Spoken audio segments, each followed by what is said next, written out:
Breaking Bad is often heralded as one of the most meticulously crafted dramas in television history, largely due to its gradual, near-flawless transformation of Walter White from mild-mannered chemistry teacher to ruthless drug kingpin. But what many fans don't realize is that the key to its brilliance, especially in its early development, wasn't entirely by design. In fact, a major disruption during its first season could have derailed Walter's iconic character arc.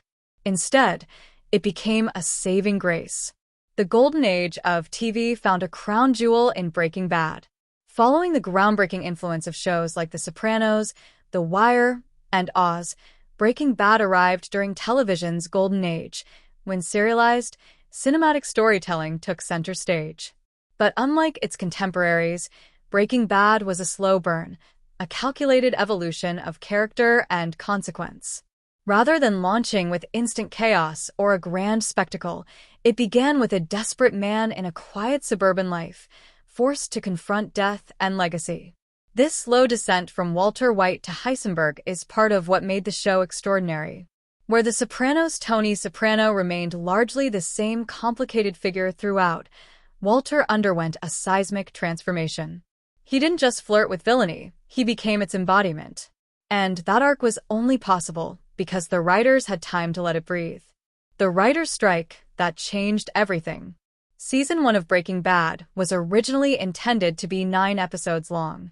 However, the 2007 to 2008 Writers Guild of America strike forced the season to end after just 7 episodes. While this might have sounded like a blow to any developing show, in Breaking Bad's case, it was a blessing in disguise. According to series creator Vince Gilligan, the show was originally moving toward a much faster development of Walter's darker persona, perhaps even eliminating Jesse Pinkman early on. But the unexpected break forced the team to reassess. Gilligan's willingness to adapt, revise, and remain open to serendipitous changes allowed the show to organically find its true form. That flexibility is part of why the character arcs, particularly Walter's and Jesse's, felt so authentic and hard-earned.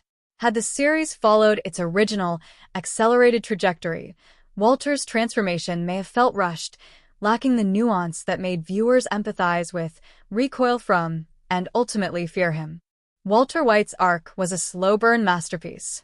Walter White begins as a sympathetic figure, a man dying of cancer, trying to leave behind enough money to provide for his family. His initial foray into the meth trade is framed as tragic necessity. But gradually, that motive gives way to something far more personal and sinister, the rediscovery of his own ego, resentment, and buried ambition. He wasn't just cooking meth for his family. He was reclaiming an identity he felt had been stolen from him. The beauty of Walter's arc lies in its subtleties. The show doesn't flip a switch. It carefully pulls the rug out from under the audience, episode by episode. The writer's strike, by forcing the team to restructure and reconsider Walter's path, preserved the integrity of this transformation. With fewer early episodes, they avoided revealing too much too soon. Flexibility made Breaking Bad a classic. In contrast to shows like The Sopranos, where creator David Chase followed a rigid blueprint for his narrative, Breaking Bad thrived on creative improvisation. Key characters like Gus Fring and Mike Ehrmantraut weren't initially part of any grand plan. Jesse Pinkman, played with raw brilliance by Aaron Paul, was meant to be temporary. But Gilligan's openness to creative evolution, paired with his team's responsiveness to what was working, meant that the show could adapt organically. The result? A show that never felt formulaic or predictable. Breaking Bad managed to be both methodical and daring, thoughtful and explosive. A mistake that became a masterstroke. Sometimes, greatness doesn't come from flawless execution. It comes from reacting well to imperfection. The truncated first season of Breaking Bad may have been born out of crisis, but it ultimately gave Walter White's arc the room to evolve with incredible precision. Had the show pushed too far too fast, it might have become just another crime drama. Instead, it became a benchmark of serialized storytelling and arguably TV's greatest character study. In hindsight, the writer's strike didn't damage Breaking Bad. It saved it.